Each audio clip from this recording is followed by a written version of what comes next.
The Macabre World podcast is brought to you by Darker Art Studio, home of real human bone jewelry.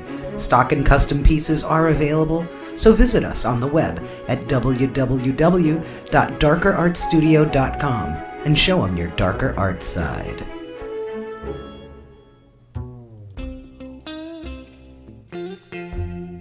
Macabre World, a podcast from Darker Art Studio, where we explore the dark, strange, and unusual from this world and beyond. Hello and welcome back to the Macabre World podcast. I'm your host, Rocky Digati, and today we have Rommie Buhler all the way from Australia, and she is an animal intuitive. If you've ever wondered what it was like to be Dr. Dolittle, I have a feeling Rommie's going to be able to give us some intel on that. Rommie, welcome. Thank you, Rocky. It's great to be here. So what's it like? I guess I have a million questions, starting with the usuals. Like, is it just animals that you're intuitive with? When did this start? How does it work? All that good stuff.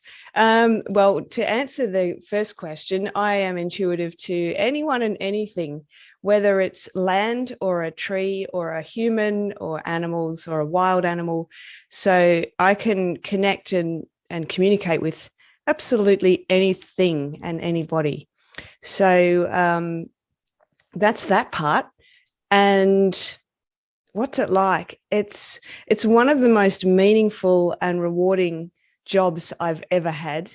And I've worked with a lot of people, obviously, because I am one. But animals are just far more my gig, they're just raw, they have emotional and mental health issues as we do.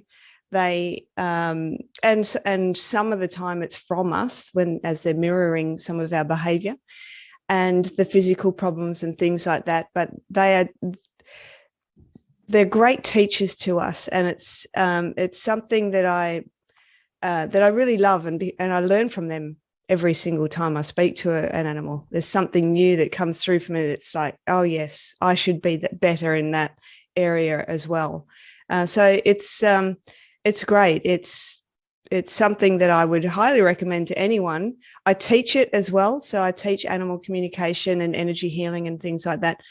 And it's something that I recommend to anyone that has an animal in their guardianship to learn, because we are born this way. I'm not special. I just happen to have chosen this as a job. But, we can all do it. And if you want to talk to your animal and ask them questions, because I'm sure we have questions for our people all day, so we'd have questions for our animals every day as well. Now, do you have a website or some place where you say that you teach it? Is there a way for folks to tune into what you do and get in touch with you? We're going to mention it more than once in the show, but I figured we'd start right out of the gate. Oh, cool. Let's go. I have, yes, I do have a website, and it's rommiebuhler.com. And I know that's a tricky one to spell. So perhaps, Rocky, you can just type it in there. So put some links in there. One day I'll have an easier name to figure out. But rommiebuhler.com is my website. Facebook page is the Holistic Animal Health Coach. And I have on my website an online self-paced animal communication beginner level course. So anyone anywhere in the world can do it, because you've got 12 months to complete it, and you can just do it in your own time. I do online courses and I do live courses as well, although this year it seems to have run away from me and I haven't done anything to date. So that's coming. We got all used to Zoom. Yes. Zoom. Yeah, I know. It's a funny thing. Anybody in person anymore. Yeah. Yeah, all my consults, like I have clients all over the world. So Zoom, I've been using Zoom when it first came out, and I'd have to send a little YouTube video to everybody to show them how to use it. Right. Now it's great. COVID's done one good thing. So what's your most common, what's the most common reason folks seek you out, other than to learn how to be more intuitive with their animals? What are some of the cases that folks would ask for your aid? A lot of it's kind of dependent on animal, actually. So I have a lot of horses that are competitive horses, and that will be around nutrition and training tips training tips from the horse's perspective on their rider. How can they, get a podium? How can they do better as a team? That type of thing. So health issues, lower back pain, problems in the withers area, and ulcers and colic and things like that. So horses are usually along that, particularly around the competition side. And dogs and cats are most often, it's so broad. They're not eating, or they've got this itch, or that they look depressed. What's wrong with them? That type of thing. So there's probably not one single. This is a question I get all of the time for cats, dogs, rabbits, horses. There's a few, but it's usually around health and physical health and emotional health. Now, folks who have lost pets, in both senses of lost, whether they have physically lost the pet escaped from and when folks have a pet that has passed, are you the person to talk to about that? Yes, yeah, absolutely. And that's actually, you just reminded me, that is a question for the pets that are passing. There's a couple of areas on that where I get contacted, is the lead up to their passing, and questions like, should I put them down or put them to sleep? And is now the right time? And often it's not. We tend to put animals to sleep based on what we observe. And what we observe is not what's going on with the animal a lot of the time. They're not quite ready. They've got some things to do before they transition. So there's a lot of questions around that. And then, of course, once they have passed, and there's a little bit of time, because you need to, get yourself in that space where you've grieved a little bit. Once they have passed, then they want to connect with them and just see that they're okay, because there's so many people that I talk to that feel so guilty about having put their pet to sleep and not knowing whether it was the right thing to do or the right time, and could they have done more. So that's really important, that part, I think, once they've passed, because I can say, without even doing a reading for anybody, 100% of the time, animals that I've communicated with never blame their pet parent or their guardian. Their view on death is quite different to ours. So there is a lot of questions around that. And then as for missing animals and lost animals, I do intuitive tracking, and it's people like to think that is an address. Just ring me and I will give you a GPS coordinate, and off you go and pick up your pet. Oh, I tell you what, Rocky, I'd be rich. And it would be very rewarding, because you would be finding all these animals. But sure, there are animals that don't want to be found. They've gone missing for a reason. So there are a lot of those that will just not be found. They will make themselves either invisible. Cats are very good at becoming invisible, or they'll just disappear. They'll find another person to go and live with. And then there's the animals that are genuinely, they've got into the back of the car by mistake and they've taken off, or they've been chased by something and they now don't know where they are. So I can help in that instance. And yes, we've had some great success with that, but we don't always find them. We don't always find them in time. They may be in an accident, or they may pass, or whatever. But it's more about getting as much information as you can on the location. So, I try and, in that instance, I try and become the animal or stand next to the animal and see from their perspective, from their height. I smell what they smell in the area. I hear what they hear. A great example is I can hear if a train is nearby, sort of how far away it is. And at what point is the train full flight, or is it coming in to stop, or has it stopped? So it sort of gives you indication how close or far away they might be. I can see what they can see. I can feel under their feet what they feel. So what terrain are they on? Is there a river? What does the water taste like? Is it brackish or salty or fresh, and that type of thing? So we can get some landmarks and things like that. So it can help. It's a part of a search. It's not a permission to sit back and go, oh, Rommie will sort it out. It's a, you still do your work, you still hand out your flyers, you still knock on your neighbors' doors. Now, cats don't go very far, so people don't like to knock on the neighbors' doors and go and look in their sheds and under their little hidey holes and things like that. So cats don't generally, if they've just nicked off for a day or two, they may be 2, 3, 4 houses away, or, you know, back street behind or in front. You know, they don't tend to go too far unless they are literally lost. You know, it's interesting. I'm going to go out on a limb and assume that you've always been an animal fan. Oh yeah, I was born on a farm, so I love animals. Wonderful. Yeah. So when did you discover you had a nat? Now you said we all have it, but I think you must have had an interesting moment where you said, this is a little more than the average person.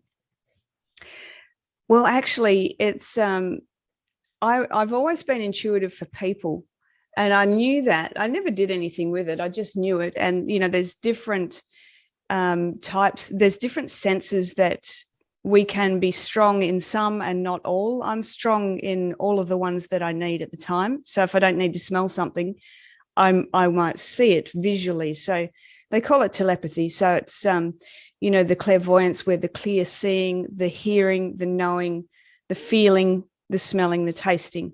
So I've always had the vision and the strong gut instinct. I've always I know that house is going to sell, or I know I've left those car keys there, or I know this, I know that. And a lot of decisions I've made through my life have been on that sense of knowing. But I didn't really understand that that's what that was. It was probably in my late 30s that I thought, this is very interesting. At some point, as Facebook does, it dropped into my feed. It was an animal communicator in Australia who they were advertising a mentoring program for animal communication. My husband had just been diagnosed with a secondary cancer at the time, and he didn't have a great prognosis. And I thought, we've got a dog with anxiety.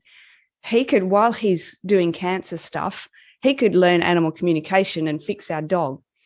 And so that's where my mind went. I was going, oh, this lady's got a mentoring program. Very interesting. And so I started to get all of this information for him. I had Google websites, I had DVDs back when DVDs were a thing, and books, that I ordered from a bookshop instead of a Kindle. So I'm sending him all of this stuff, and he's going, yeah, that's really interesting. How about you read it and just let me know what to do? Oh, I have not realize. Yeah. I have one of those. Yeah. I can be one of those myself. I think we all have our moments. We do, don't we? Yeah. Especially if it's not of great interest. If it's interesting, but not, you know, yeah, you sort it out and just tell me, give me the summary. So as it turned out, I'm just devouring this stuff, and I was going, oh my God, this is amazing. And it never really clicked that it was actually the same thing that you do with a person that you do with an animal. I mean, it's the same concept. It's the same way that you do it. It's just a different way that you communicate back. You could talk back to me and I could understand you. When an animal talks back to you, it comes back to you as impressions. It might be an image. It might be a running video in your mind. It might be thoughts, a single word, a paragraph, a sentence, a sense of knowing, a feeling, that type of thing. And then you've got to interpret it. So it's a little bit different on the receiving end and the interpretation, but it sort of went from there. So then I signed up for that mentoring program that I thought was great for Jason, and I never looked back. And she gave me some test cases, some of her clients, and I had no idea what I was even doing. She said, okay, close your eyes and I'm going to send over some images to you. And I'm thinking, oh my God, I feel like I'm at school and I'm about to fail a maths exam because I had no clue. I didn't know what she was asking of me, but it all just came.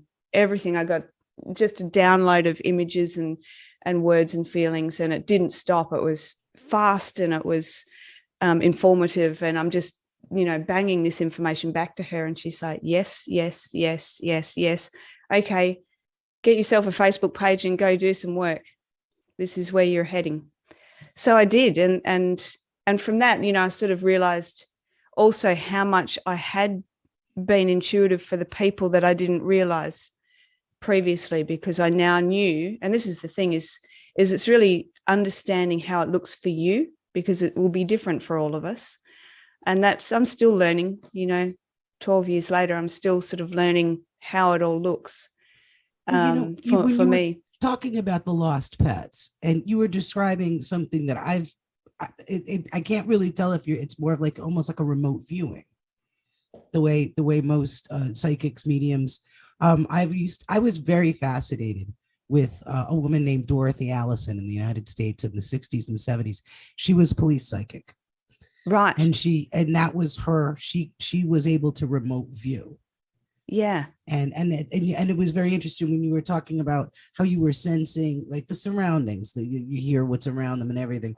That's more or less, I think, the tool of a lot of psychics who work with detectives, is it not? Yes, look, that would be my dream job. I would absolutely love to do that. Unfortunately, in Australia, they're not quite at that stage. I know in the US, I think Betty Yeager was another one back in the late 60s that was training detectives and working with the police. You kind of, whether it's a person or an animal, you can step into their body, whether they're past or alive, it doesn't matter. You can step into their body, and in the shamanic world, they call it shape-shifting. You actually become them in every sense of the word. So you feel the hair on their back, you feel the wind in the face. You're looking from their perspective, their peripheral vision, their straight ahead vision. So, I'm sure that's probably exactly what she was doing. And you can look from above as well. So I will look at nighttime, because if there's landmarks, and sometimes, you might see a airport runway more clearly at nighttime than daytime.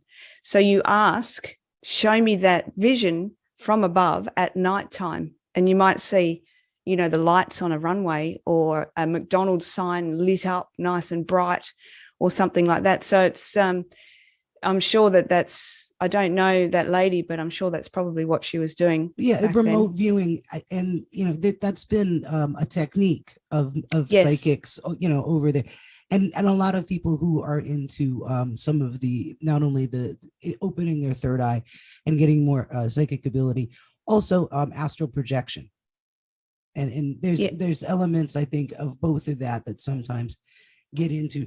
Now, one of the questions I think everybody would like, we've all, for those of us especially who are pet lovers, what's the first thing we could all do to form a better communication bond with our pets? Just something, some of the general stuff. That is just, there's one answer straight off the top of my head, and that is be present. Someone said that to me a long time ago, and it really struck a chord with me, because we are with our animals a lot. If you work from home, or if you have animals, I hope that you're with them a lot, but we're not really very present with them. We're with them, but we don't pay full attention to them. We don't look at them and, ask them questions with the view that we may get an answer, because a lot of the time we are getting answers back. We just don't know how to hear it or see it. But be with them, and not be with them with our phone or our email or whatever else we're doing that is distracting us. It's so important for us to really understand our animals and know who they are and how they are and what they need. So we also know when they're not well or when they need something else. Because if we don't observe our animals in great detail, a lot of the time we miss some of the big things, and that can ultimately end up as a massive disease and passing before their time. Or depression, depression is a big thing in animals as well. So that's my thing. Be present, spend more time with them, take them for walks. Dogs, there's so many dogs that aren't walked. Dogs are built to move, as we are as humans, and they need their nose, that sniffing.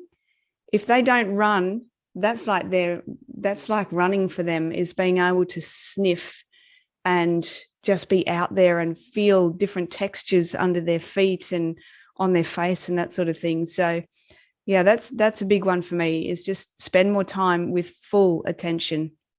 Well, I think a lot of people, and you're right, it can happen where you said, you're going about your daily business and your pets can be background, Yeah. And I think making time to focus on them and them alone. This must get, how do you keep yourself from being oversensitive to when you're in crowds or when you're around a lot of animals, or, how do you kind of compartmentalize all of that? Because that would drive me crazy. Yeah, it's a great question, because I have an open and a closed sign, I guess, out the front of my etheric building. So when I don't want to be working, I just shut it down. I turn it off, and that's kind of how it works. And I think because I'm actually very logical and analytical, and why I would be a great missing animals or missing persons investigator, because I have the intuitive side, but I also have the logical side that wants to look at things and understand them better. So I think because I'm not hyper sensitive like someone else that is perhaps more creative than logical, that I can switch in and out on a whim. So if I want to, there's also the ethics of, do you communicate with every animal that walks past you in the street? There's some animals that are very loud and they just talk at you, and so you don't have an option, and that usually makes me laugh. But they don't sit there and have big long conversations with you, so it's usually quick. I lived in Western Australia. I'm on the other side of the country now, but I lived at the back of a national park in Western Australia, and I would go for walks through there. And we had so many animals. There's kangaroos, and there were lots of birds and little creatures and things around. It's the little creatures that gets me. Every time I see something on the beautiful area of Australia, it's full of things that can kill me. Like, yes, I know. That cute little octopus and yeah. They always show that giant spider on a toilet paper roll, Yeah. Why you don't want to go there 101, but well, does it extend to creatures that are maybe, like, we all want to love and talk to our cute and cuddly creatures, but if you're up against something that's predatory or a little less cute and cuddly, are you able to communicate? Yes, you can. I can say to you, Rocky, look, I don't like you in my area. I'm going to leave. Put your gun away. And you'll decide whether you want to put your gun away or not and let me go. If you've got a lion in your area, you may not have too much time to negotiate. You can certainly communicate with them, but animals are like people. They still have their uniqueness, and they'll still do whatever they want to do. So what I would do in that instance is I would pull my energy field, because we've got this energy field that sits around us, for up to 2 or 4 meters. Excuse me. And an animal has their own energy field. So they will feel you before you probably even know they're there. Right. Or they'll sense you in some way. But if you are going into that territory, if I was on tour in Africa, say into that sort of area, I would pull my energy field right into my solar plexus, right inside my being. So I can't be felt, just in case. And, I would also try and be very quiet, which is difficult for me because I'm a little bit noisy. But, I would just sort of set myself up to start with. And I do this when I go into, shopping centers that are a little bit yuck, have whatever feeling that it has in there. I pull my energy field in, so I can't feel everybody else's energy field. And I'll wrap myself around in stainless steel, where my energy can get out, but theirs can't get in. So it's a similar kind of thing. I would also try and communicate with them and let them know that I'm not there to hurt them, and respect their land and what they're doing. And thank you for allowing me to be here. And I would prefer it if you ate that guy over there and not me. Sorry to that guy. Even predatory. I have had only one instance in the wild where I was really in a face-to-face, if you will, with it was a timber wolf. Right. And I was hiking and I was sitting and I realized somebody was watching me. They have a very intent, and it was without a doubt the most magnificent creature I've ever seen out in the wild. Absolutely beautiful. And I sort of looked and I'm saying, well, you can't treat this like a dog, because I love dogs, but you can't do that. Yeah. And he wasn't real close. We're talking 20, 30 yards, but he can close that in seconds. So, I'm minding my P's and Q's. And I just kind of looked at him and he just sort of assessed me. I didn't make any smart move. He was just kind of almost doing the head tilt, like, okay. And I didn't know very much about energy ins and outs or anything like that then. So I think he probably just said, oh, well, she's not going to hurt anything and she's going to be okay. Because he kind of just sort of like moved off. And I could swear as I was going out of the trails, I could off in the distance, like he kind of like followed at a back distance, just I guess to make sure I left. Yeah. Perhaps. Yeah. But when people get, see animals in the wild, so to basically to pull your energy in. Yeah, we get, and it's difficult because we get scared very easily. Our fight flight is pretty strong just going to work. So we get put in front of a wolf or a bear or a lion or something, and it's off the Richter, and they feel that, they smell it. Adrenaline smells. Yeah. It really does. And you can just tell, when I've read about dogs that can detect seizures, there's all kinds of chemical reactions, fear, sadness. Besides I don't think people realize how many physical tells they have, besides the obvious physical tells. And I think animals are so much sharper because that's their instinct to read those types of things. But, that even when we're frightened, it smells. We smell different. Yes, absolutely. 100%. And they have, they are super sensitive. Their senses are just pinging all of the time. And so they know exactly who we are, where we are, and what state we're in. I guess it would depend a little bit too on their hunger factor and whether they size you up as being friend, foe, or food. Yeah, an easy off.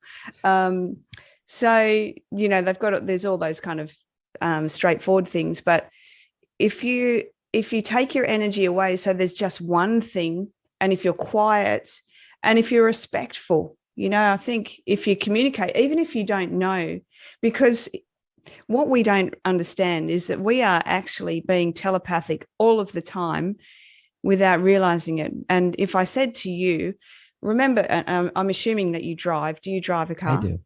Okay. So if I say to you, think about the first car that you've ever owned, the very first car you bought or drove in, you can't not have an image of it in your mind. It's just our way, our makeup. Right. Red apple. You have a picture of a red apple in your mind. So we are projecting these images out to animals whenever we're around them, and they're reading that and they're going, and it's this thing, we talk about how to change behavior. You can try and negotiate with them, take dogs to behavioral training school and that sort of thing. But we can help that by sending the images of the behavior we want, like barking. What we say is stop barking, don't bark. Do they even know what that means? Well, it's not about the words so much. It's about the image that's created in our mind of a barking dog. When we say stop barking, they hear that, and they might hear the word stop, but they're seeing the image of a barking dog. Now, if we change that around to be quiet or shush, we can't help but create an image of a dog with its mouth shut. So we need to think more about, okay, we're getting frustrated with our dog, or our cat's peeing out the kitty litter, or whatever's happening. We're getting frustrated with our animals. What images am I showing to them, and are they doing that? So I need to change the images. I need to change my language, my silent language, to my pets or my horses or my training animals or whatever I'm trying to do. And particularly, this is something that comes up with horses, and it would be dogs that are training for competition as well, is that they're not quite getting a sequence right or a jump right or something. And so the rider is riding along and they're seeing this horse that's messed up this jump every single time. And they are creating that image in their mind, and the horse is seeing that, and they're doing exactly what the rider is suggesting that's going to happen. So a lot of these riders that I talk to are quite young, they're sort of 10 to 15 years old, and they're so easy to teach animal communication because they want to learn. They also want to win. So, I say to them, have a think, go around the course, whatever you're doing, if it's eventing, go around the course and beforehand and know how you want to ride that course, and then show your horse exactly how it looks. And if they've got an alternative, pay attention to what they're trying to tell you as well, because they might see that jump differently. They might go, I need to take 4 strides before I jump, and you're trying to get them to do it in 3. Right. So, it's a partnership. But did I just get totally off track there? I probably did. Not entirely. Well, it's interesting. I wanted to circle back though, and I think that it's you sort of gave us a little gift of how not to self-sabotage yourself when you're trying to train a pet, even in the basic sense, is that the visual is so key. So you say stop barking, but you're picturing a barking dog, and that actually is, like you said, it's going to have the opposite of the desired effect. Yes. And I think that a lot of people, I think that's a great point to stress, is to think about what you're visualizing when you're working with animals. Yeah. Yeah. You want to create a scene, because it might be a running video as opposed to a still image. Create a scene of the behavior you want, and then just practice that. Because if you've only got one problem, a dog that jumps, and you don't want them to jump, 4 feet on the ground, 4 paws on the floor, whatever the words you use, create what are the words that create the image in the mind of the behavior that you want. And they just, as you're driving around the streets or walking through the shopping center, just keep practicing it. Make it your new language. That's a great piece of advice.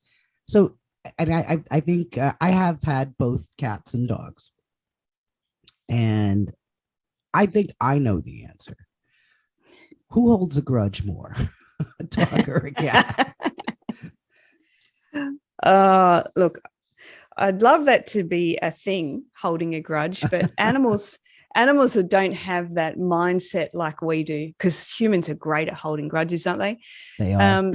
Animals don't hold grudges, and the thing with cats is they don't really have the musculature in the face to change their expression like a dog. You can look and go, oh, look at him, he's so happy. Because he's got eyebrows. Yeah, and cats look, yeah, they do, and they just feel happy. Cats not so much. You look at them and they just look surly a lot of the time. And I've had cats forever. I love cats, but cats aren't what we think they are. You're looking around because there's one roaming about here. Well, I always used to say it's kind of interesting.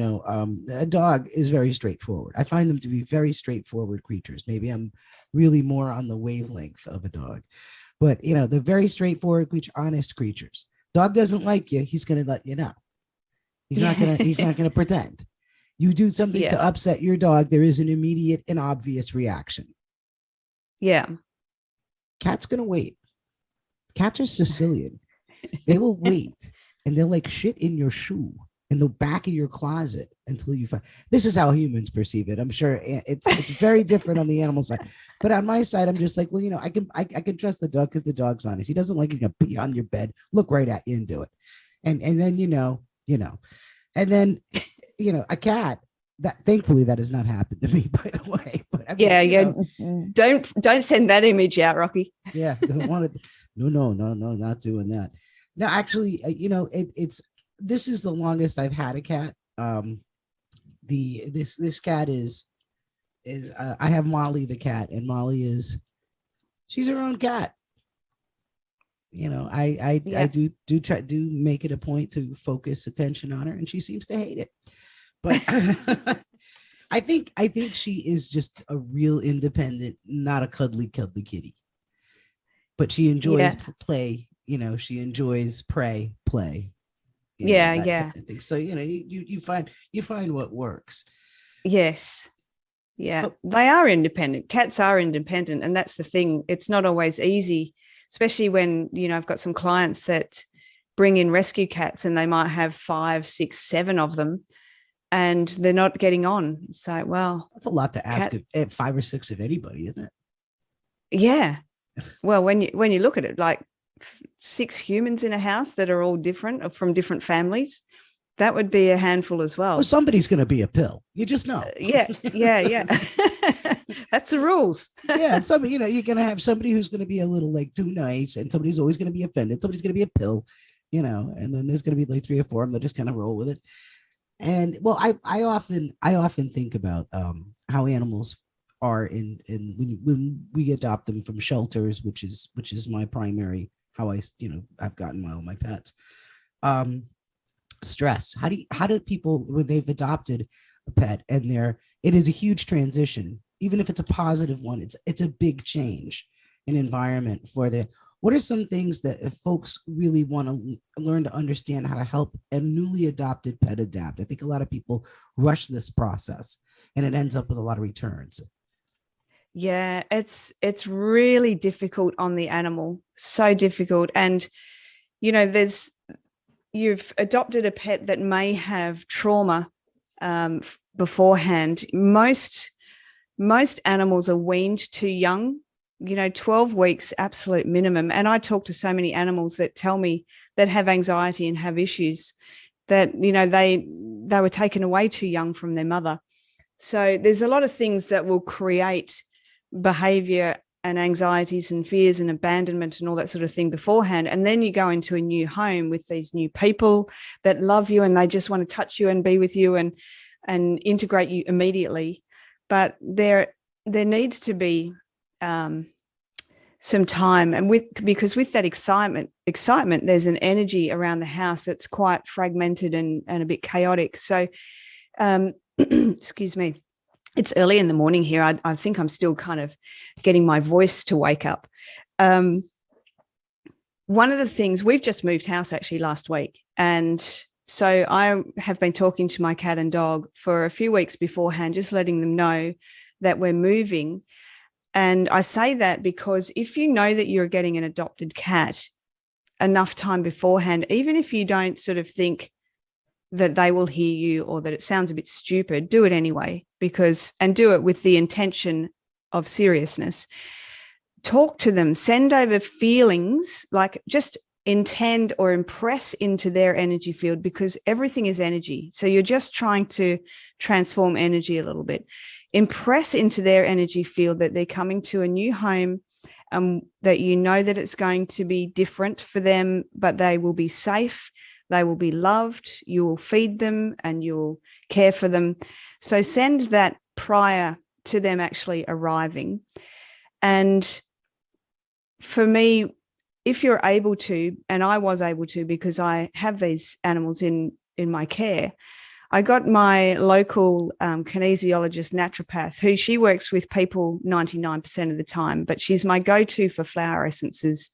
Flower essences and anxiety for animals, cats, dogs, horses, rabbits, guinea pigs, whatever, is amazing. And, we know that giving a cat anything is difficult, but you can put it in their food. Most of the time they'll eat it because they can be finicky if they smell anything. And my cat is number 1 for finicky. So she ate it, no problem at all. Or you can put the drops, part the fur on the back of their neck and put it on their skin. Same with the dog. So it can be internal or transdermal. Yeah. So flower essence for coming to a new home, and those flowers will be specifically chosen for the area that you're in and what's going on, and anxiety, tapping, and it's called emotional freedom technique or simple energy technique or thought field therapy. People will know it by different names, but it's tapping on energy points, acupuncture points and we see a lot for humans where you bring the subconscious pattern forward into the conscious mind to release. Works really, really well with animals. And if you can't actually do it on your animal, you can imagine that you are the animal and you do it on yourself. And there's a lot of, you can Google EFT for animals, EFT for anxiety. You know, a lot of this is about intention. So tapping is amazing for, you know, leash aggression, moving new house, anything and everything pretty much. Abandonment and fear is huge in animals. And just trying not to be really frantic, you know, and excited. And I know it's hard. Animals, you just love them. So if you bring them into the house, just let them hide. They will want to hide. Let them hide. Just coax them out. Be gentle with them. Be kind.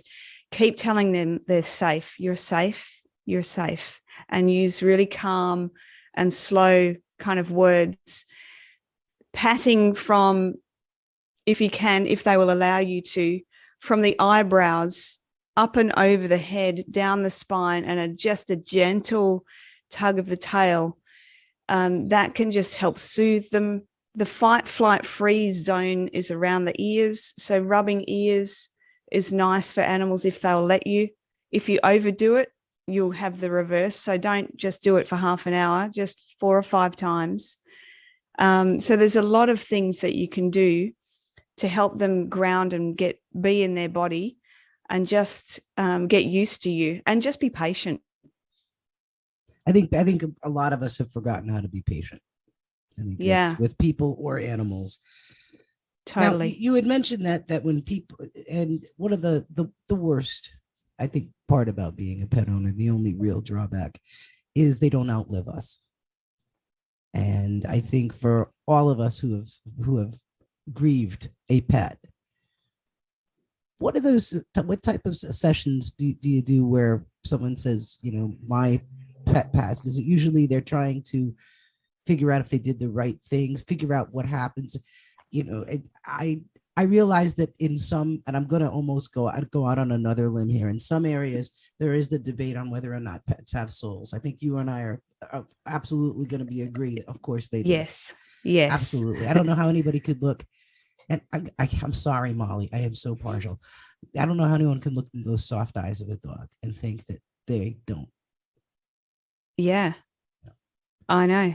And the cats they are sentient beings. Absolutely. Yeah. They're from hell, but you know, little demons. She really is. She really is. But you know, she makes her point here and there. But you know, I think, like, for example, and this is going to sound crazy. I swear to you, there have been 2 dogs that we've had here, and on more than one occasion, corner of my eye, or I'm tired. Those times when I call them those thin veil moments, and I swear, and one was markedly larger than the other. I have seen both independent shapes in this house. Yes. So has it been your experience that they visit us? 100%. They are always all around us. And, you know, exactly what you're saying, you'll just see like a shadow flick by on your peripheral vision, or they may have even had a smell. You know, I had my last cat passed 18 months ago of kidney cancer. And, you know, he had this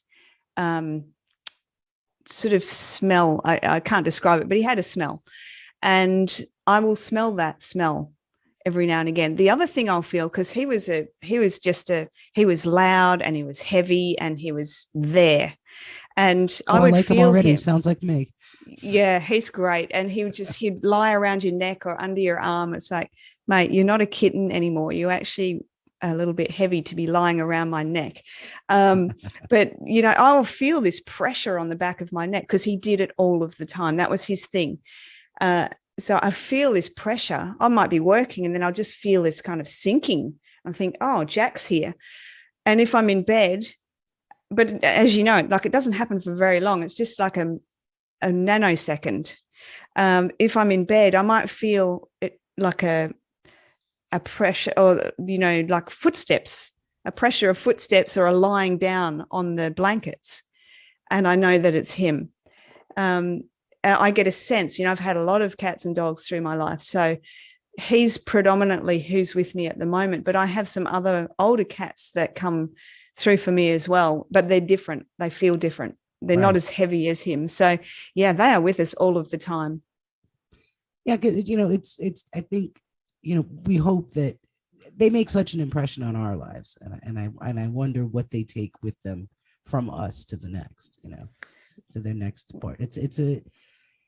I think, that, like I said, people are always wondering, did they do enough? Did they do the right thing at the right time? And I think, I know that I think it defies logic to some degree, because I know that, if you look at the medical facts of a dog that has a terminal illness and then they begin to decline, and then there's a point where you see they're laboring to live their life, your logical mind tells you that's the humane thing to do, is not to let someone deteriorate so that their pain increases and their quality of life decreases. And that makes sense. But your heart doesn't listen to your head in those clinics. What's a way that is there anything that you've discovered with departed pets that could help people going through something like that? Yeah, it's what I can say that is perhaps kind of useful is that an animal doesn't, what we see is not what an animal is experiencing all of the time. So when we see an animal towards the end of their time and they look sad, they look like they just want to go, they look like they're in pain, their soul has kind of stepped out of their body and they don't feel pain the way we view that they are feeling pain. So, and their view on death is different. It's a part of the process. It's recycling. I hear recycling a lot from animals because they don't go anywhere. They just recycle back into the earth and then they come back at some point. So they don't feel the pain that we see. They also need to, in the wild, they would die naturally. Right. Humans are great at creating shortcuts for a lot of things. And we, and like you say, the heart makes decisions. We can't handle what we're seeing. When my cat, Jack, that I was just talking about, when he was coming to pass, I asked him, how do you want to go? Do you want to go naturally or do you want some assistance? And he said, I want to die naturally and I want to go under that hedge over there in the garden, and told me where he didn't want to be cremated. He wanted me to bury him in a particular part of our garden. And so that went on for about 3 weeks. And I could have put him down. I don't even like that word. There's a pet grief specialist, Nancy Gordon, who's fabulous. And she calls it lifting up. And I love that. He's right up to for about 3 weeks. And then the day of him passing, and he looked terrible and he could hardly move anymore. And my husband and I went out for lunch and I just got this message, I'm ready now. And so we raced back and he's just waiting for us. And he was outside and he was in the sun and the shade had come over and he was cold and he was, and he told me he was cold. He looked cold as well, but he said, I'm ready now. I need some assistance. So he wanted assistance. It's not the same for all animals. Some want assistance, some don't. But at the end of the day, they don't mind. They don't ever blame, ever, ever, ever. So if we don't know what to do, and if I put my cat down 3 weeks early and he wanted to die naturally, he would be okay with that. So I think not blaming yourself for how you do it or what you think, because we're not very rational either when we're in a crisis. So if our animals are looking terrible and we don't know what to do and we're upset, and we just make this rash decision, the decision is okay. So when I connect with people with their past pets, they are always all okay with the decision that you made. I wonder how much of that, and just applying some of the things like we described the transition, if that works with people. I'd say, would they have that different of an experience? Because I think most of us don't really know what's on the other side per se, as far as, all of that. And we learn through folks who have communication and transitional gifts. But I think it sounds like there's a lot of Eastern thought about transitioning, and it sounds like the animals have it figured out because they don't have the rest of the bullshit that everybody else is trying to cope with. Yeah. They're smart. I've always said they were better people than we are, but agreed. But, that's that. So let's go over again how folks can get in touch with you and what you can do for them. Yes. So my website is rommiebuhler.com, and you can book any session through there, and you change to your time zone. So you can be anywhere in the world, and we can hook up on Zoom. Now, I am an animal communicator, so we can communicate just general questions. Is my guinea pig happy? Sometimes I just get that. There's just curiosity. What have they got to say to me today? Or it's a competition thing, or it's just a health thing. Bearing in mind that health issues are like peeling an onion. Sometimes animals don't want you to know what's wrong with them. They're blocking for some reason, and you might need to peel back a few layers, and that may be a few sessions. I'm a medical intuitive as well, so for animals and for people. So if your animal has been to the vet or a number of vets and you just cannot get to the bottom of something, medical intuition is often a useful tool to have in your kit, because with that, I go through every organ of the body. I look at all of the physical organs. Then I also look at the emotional organs. So, for example, the liver, I'll look at the liver function and what's going on with that from a physical level. I'll also have a look at the emotional side, which may be very, in Chinese medicine, the liver is a storage depot for anger and frustration and that sort of thing. So we have a look at the emotional side. We have a look at all of the energy centers or chakras and just see what's holding them back. We've got safety and survival, and we've got, how they feel about themselves, their relationships with other people in the house or other animals, and all of those other things that shows past lives, it shows current life, it shows physical issues and emotional issues. And so I go through all of the systems, the musculoskeletal system, the organs, the hormones, the et cetera, et ceteras. It's quite extensive. I do a lot of work, a couple of hours on that before we meet up, and then we go through it together on Zoom. I'm an energy healer as well for animals, so that is done remotely. I don't do that live. And missing animals, or missing people as well. So that, again, it's all just done. You just book it online, and you can find it on the website, and you can find me on Facebook. I'm the most active probably. And that is the Holistic Animal Health Coach.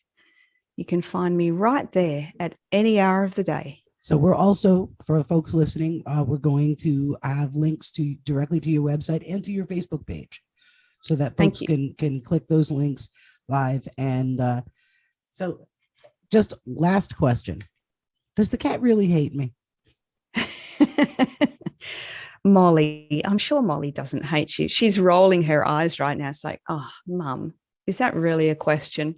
She's right there. I'm looking at her. Here she comes. Here she comes. Here comes Miss Molly. She's just like, I'm just gonna stretch. God, I wish she doesn't hate you. Oh, her number one word is Miss Independent. Yes, she is. She's very independent. She's just being a cat, but she does love you. Don't panic. Oh, good. Good to know.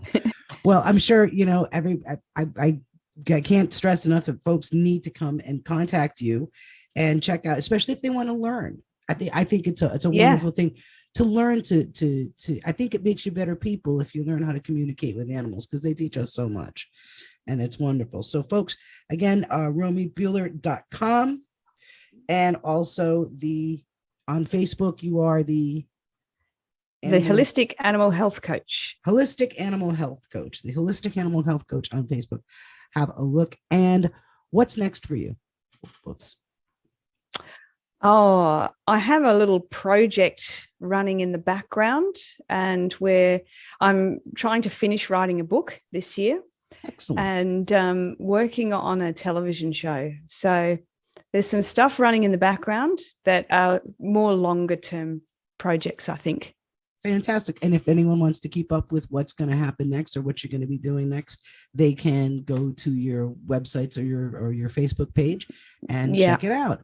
When it comes out, you're going to come back for us, I hope. Oh, absolutely. I'd love to. That would be wonderful. Thank you so much, Rommie, for talking with us today and helping us understand a little bit more what it's like to talk to the animals. Thank you, Rocky. It's been a pleasure having you here.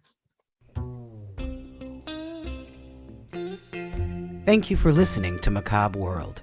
You can find us on the web at www.darkerartsstudio.com.